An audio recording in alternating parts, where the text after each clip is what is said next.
तू ही रे माझा मित्र मालिकेच्या आजच्या भागामध्ये आपण पाहणार आहोत की इकडे आता अर्णव, आकाश आणि शिर्के, तारा बाहेर या डॉक्टरची वाट पाहत असतात. पण डॉक्टरला इकडे आतमध्ये राकेशने बांधून ठेवलेलं असतं. आता डॉक्टर बाहेर येतच नाही म्हटल्यानंतर अर्णव म्हणत असतो, डॉक्टर अजून का बाहेर आले नाही बरं? त्यांना काही केलं तर नसेल राकेशने?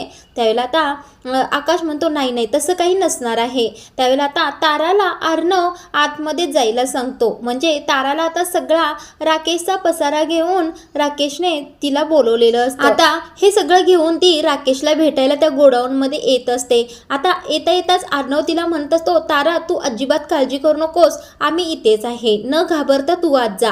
आता तारा हो म्हणते आणि गोडाऊनच्या आतमध्ये येते आणि पाहते तर काही खूपच अंधार असतो. इकडे आता सर अशी हाका मारत असते, पण राकेश तिथेच नसतो. इकडे आता बॉक्सच्या बाजूला म्हणजेच या डॉक्टरला लपवून तोंडात बोळा घालून बांधून ठेवलेलं असतं. आता इकडे तारा सर करते, बराच वेळा करते. तेवढ्यात आता राकेश ए तारा डार्लिंग असं करून पटकन तिच्या पाठीमागूनच येतो. आता अशी हाक ऐकल्यानंतर तारा दचकते आणि राकेश जवळ येतो आणि म्हणत असतो, माझी तारा डार्लिंग आली तर. आता तारा म्हणत असते, राकेश सर तुम्ही तर माझी वाटच पाहत नव्हता, तुम्हाला तर काही इंटरेस्टच नाही. त्यावेळेला आता राकेश म्हणत असतो, अगं ये वेडे काय बोलतेस अशी? माझ्या हातात असतं ना तर सगळा वेळ मी तुझ्यासोबतच घालवला असता बघ, पण काय करणार, ही कामं तर महत्त्वाची आहेत ना. आता इकडे तारा बरं असू दे सर, हे तुमचं पासपोर्ट घ्या असं म्हणून राकेशला ते पासपोर्ट देत असते. आता हा राकेश एवढा नीच असतो की मनात एक आणि तोंडावर एक दाखवत असतो.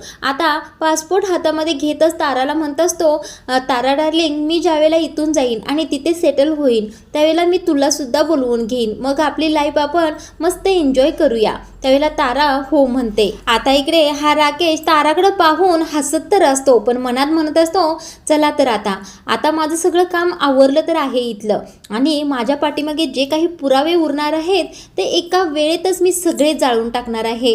म्हणजे ॲक्सिडेंटच्या वेळेला जे आय विटनेस असतात ते 2 कामगार आणि इकडे तारा, इकडे डॉक्टर, या सगळ्यांनाच मारण्याचं प्लॅनिंग या राकेशचं झालेलं असतं. आता इकडे हा राकेश ताराला म्हणत असतो, मला एक फोन येत आहे आणि इथे नेटवर्क नाहीये, मी बाहेर जाऊन बोलतो. आता तारा सुद्धा हो म्हणते. ताराला या राकेशच्या नियोजनाचा थोडा सुद्धा अंदाज आलेलाच नसतो.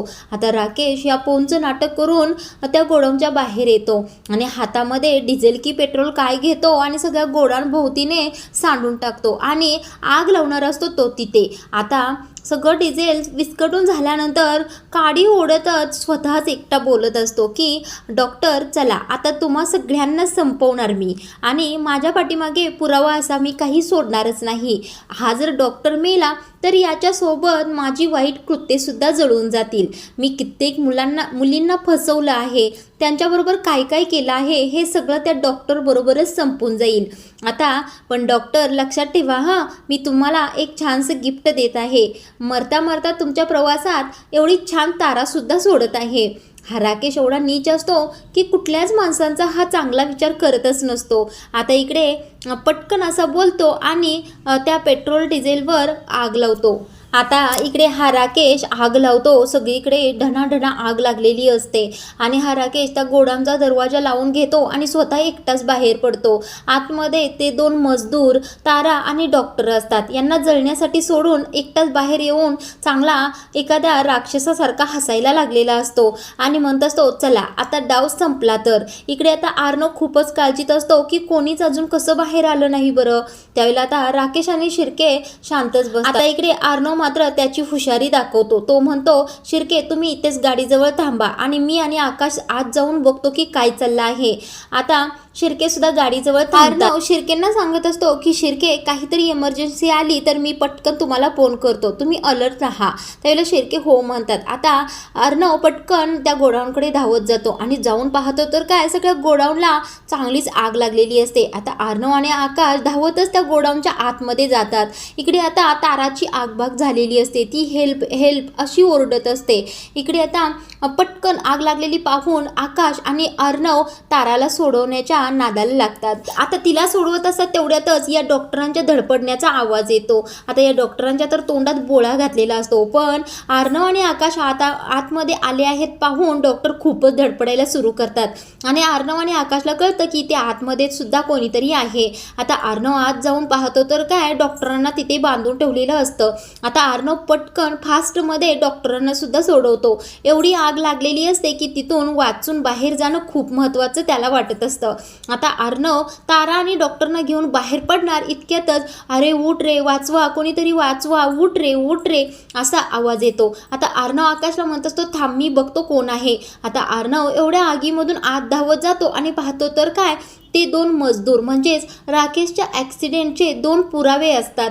म्हणजे तो ॲक्सिडेंट खोटा आहे हे दोघेच सांगणार असतात, कारण हे दोघेच पुरावे असतात. आता अर्णव पटकन धावत जातो आणि त्या एका मजदूराला उठवतो आणि त्या दोघांना सुद्धा सुखरूप बाहेर घेऊन जातो. आता इकडे सगळेच बाहेर आलेले असतात. अर्णव त्या सगळ्यांना विचारत असतो तुम्ही सगळे व्यवस्थित आहात ना. त्यावेळेला सगळेच मानेने हो म्हणतात.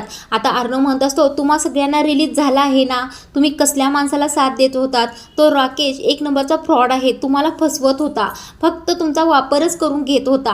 त्यावेळेला ते मजदूर म्हणतात हो साहेब तुम्ही बरोबर बोलताय. आता डॉक्टर म्हणतात हो अर्णव सर, मला हे कळलंच नाही की हा राकेश माझ्यासुद्धा जीवावर उठू शकतो.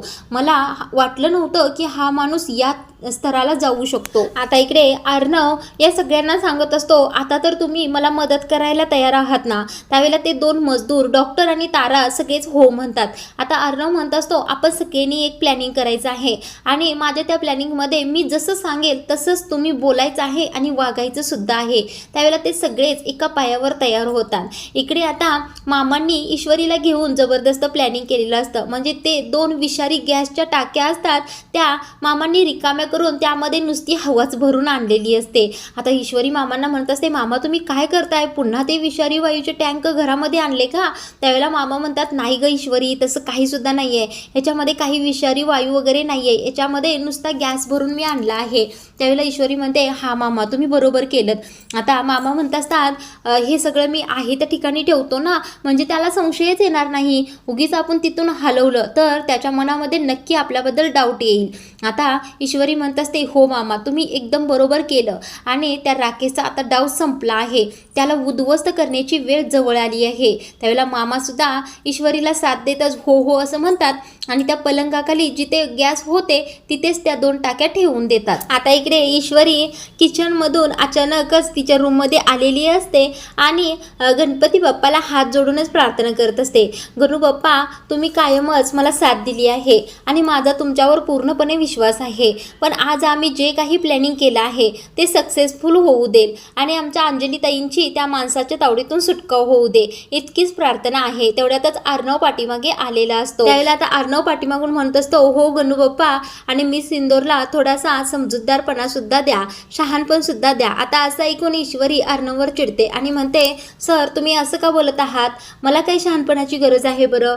त्यावेळेला आता अर्णव म्हणत असतो तू एकदम लहान मुलासारखीच वागतेस ना. त्यावेळेला ईश्वरी म्हणते मी आणि अशी वागते, सांगा बरं मी काय वागले. त्यावेळेला आता ईश्वरीच्या अंगावर किचनमध्ये काम करण्याचं जे कापड बांधलेलं असतं ते तसंच असतं. म्हणून आता अर्णव फोटो काढूनच तिला दाखवत असतो की बघ तू कोणत्या अवस्थेमध्ये गणपती बाप्पासमोर उभी आहेस. त्यावेळेला ईश्वरी म्हणत असते सर तुम्ही त्याच्यावर जाऊ नका, मी किचनमध्ये काम करत होते ना म्हणून मी तेथूनच गणू बाप्पांची आठवण आली म्हणून इथे येऊन हात जोडून उभी आहे. त्यावेळेला आता अर्णव म्हणत असतो बरं बाई ठीक आहे. त्यावेळेला आता अर्णव सुद्धा गणपती बाप्पासोबत हात जोडूनच म्हणत असतो मी सिंदूरमुळेच मी तुमच्यासमोर हात जोडायला शिकलो आहे आणि तिच्या सगळ्या इच्छा पूर्ण होऊ द्यात. आता असं झाल्यानंतर इकडे अंजलीचा वाढदिवस एकदम दणक्यात सुरू असतो आणि सगळेच खूप खुश असतात. अंजलीसुद्धा जबरदस्त खुश असते. आता या अंजलीच्या कडेलाच हा फ्रॉड राकेश उभारलेला असतो. अंजली मात्र या राकेशवर खूपच प्रेम करत असते, पण हा राकेश एवढा नीच निघेल तिला थोडीसुद्धा कल्पना नसते. आता इकडे अंजली केक कापत असते आणि घरातील सगळेच जोरजोराने हॅपी बर्थडे टू यू म्हणतच टाळ्या वाजवत असतात. सगळेजण खूपच खुश असतात. आता अंजली केक कापते आणि पहिला घास या राकेशलाच भरवते, त्यानंतर घरातील सगळ्यांनाच भरवते. आता सगळेजण तिथेच उभे असतात. आता मामा म्हणत असतात चला केक कटिंग तर झाला आहे, आता आपण सगळ्यांनी मिळून अंजलीला गिफ्ट देऊया. आता त्यावेळेला अंजलीला तिथे सोप्यावर बसवतात आणि सगळीजण फेराफेराने येऊन अंजलीला खूप छान छान गिफ्ट देऊन जातात. आता अंजली सुद्धा सगळे गिफ्ट आनंदाने घेत असते आणि खूपच खुश झालेली असते. हा राकेश मात्र मला एक फोन महत्त्वाचा आला आहे म्हणून तेथून कल्टी मारतो. आता मामा म्हणत असतात, अंजली किती गिफ्ट आलेत ग तुला, चला तर आता गिफ्ट पटकन फोड बघूया, कुणी कुणी काय काय दिले बघूया. मामी म्हणत असतात, काय लगेच फोडूया, तिच्या सवडीने फोडू देल ना तिला, काय दिलं आहे ते तिलाच दिलं आहे, तुम्हाला दिलंय का, तुम्हाला काय बघायचं बरं तिचं गिफ्ट. आता मामा शांत बसतात आणि अंजली हसायला लागते. आता इकडे आकाश अंजलीला म्हणत असतो, आज ताईचा बर्थडे आहे आणि ताई तुझ्या आज डोळ्यामध्ये पाणी आम्हाला नकोय, हं तुला पहिल्यांदा सांगून ठेवतो बघ. ताईला आता अंजली त्याच्याकडे बघून हलकीशी स्माईल देते. आता आकाश म्हणत असतो, चला आता बर्थडे तर झाला आहे, पण आता बर्थडे आपण सेलिब्रेट करूया, आपण सगळ्यांनी छानसा डान्स करूया. त्यावेळेला अर्णव म्हणत असतो, हो हो करूया ना आपण. आता इकडे या आकाशला अर्णव म्हणत असतो, चला तुमच्या दोघांपासून सुरुवात करा. त्यावेळेला आकाश म्हणतो, आम्ही दोघं तर सुरुवात करतोयच, पण तू आणि इशू सुद्धा आमच्या बरोबर डान्स करायला या. आता मामा म्हणत असतात, अगं वल्लरी चल ना आपण दोघं सुद्धा डान्स करूया. त्यावेळेला मामी म्हणतात, ओ चला माझं मी डान्स करणार, तुमचं तुम्ही करा. त्यावेळेला आता आजी म्हणतात, अगं वल्लरी अशी काय करतेस, एवढ्या प्रेमाने तर तुला तो सांगत आहे डान्स करायला. त्यावेळेला मामी आता मामांच्या बरोबर डान्स करायला तयार होतात. आता अर्णव आजींचं वाक्य लगेच उचलून धरतो आणि म्हणत असतो, आजी मी सुद्धा तुला प्रेमानेच सांगत आहे, आमच्याबरोबर डान्स करायला चल. आजी म्हणतात, काय रे काय पण बोलतोयस चिंटू तू. त्याला आता अर्णव अंजलीला सुद्धा हाताला धरून डान्स करायला नेतो. आता इकडे सगळेजण डान्स करत असतात. आकाश, नम्रता, अर्णव, ईश्वरी आणि मामा आणि मामी सुद्धा जमल तसा डान्स करत असतात. इकडे आता ईश्वरी आणि अर्णव डान्स करताना ईश्वरी थोडीशी बाजूला होते आणि अंजलीला अर्णवच्या हातामध्ये हात देते. आता अर्णव अंजली बरोबर डान्स करायला सुरू करते. पुन्हा एकदा भाऊ बहिणीचं प्रेम उफाळून आलेलं आहे आणि हे बघताना प्रेक्षकांना खूपच आनंद होणार आहे. इकडे आता हे सगळेजण डान्स करण्यामध्ये मग्न असतात. आजी सुद्धा सोप्यावर बसून या सगळ्यांचा डान्स पाहत असतात. तेवढ्यातच अचानक कुठून तरी धूर यायला सुरू होतं. आता हा धूर असा असतो की या सगळ्यांनाच ठसका यायला सुरू होतो, सगळेजण खोकायला सुरू करतात आणि सगळ्यांनाच विकनेस जाणवायला सुरू होतो.